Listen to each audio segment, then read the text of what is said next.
Well, October is Breast Cancer Awareness Month, and all this month we are talking about breast cancer with a variety of experts. Well, joining us this morning is Dr. Leah Dietrich from the Center for Breast Care at Gundersen Health System. Good morning, Dr. Dietrich. Good morning.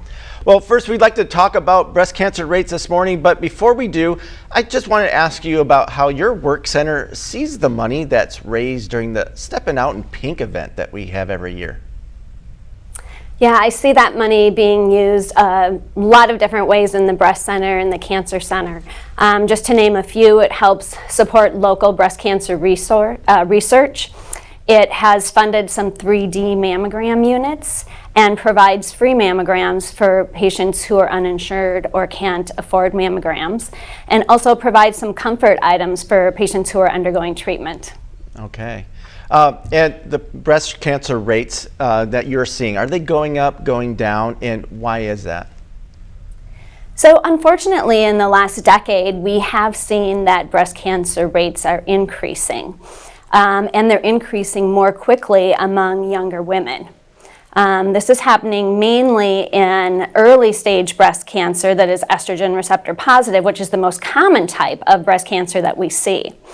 Some reasons for this are felt to be the increasing rates of obesity that we see in the population and decreasing rates of fertility.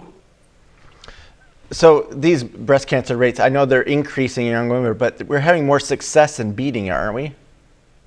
Yeah, that's exactly right. So I think it is also important to talk about the mortality rate. So mortality rate is risk of dying related to breast cancer. That has been decreasing. And so we are making good headway in treating breast cancer. If you look back over the decade since 1989, we've decreased the risk of dying related to breast cancer by 44%.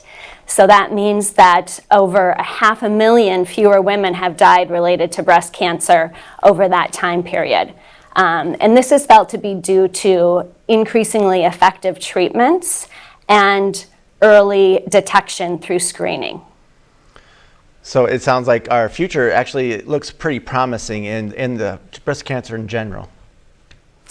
Yes, absolutely. Not only are treatments more effective, but we're also working on making treatments more tolerable. We are having many new tools to be able to identify patients who need more intense treatment and those who don't. So we're able to tailor our treatments to the individual. And that means fewer side effects and less treatments with the same good outcomes. Okay, Dr. Dietrich, I really appreciate you joining us this morning. Thank you so much for being here. Thanks for having me.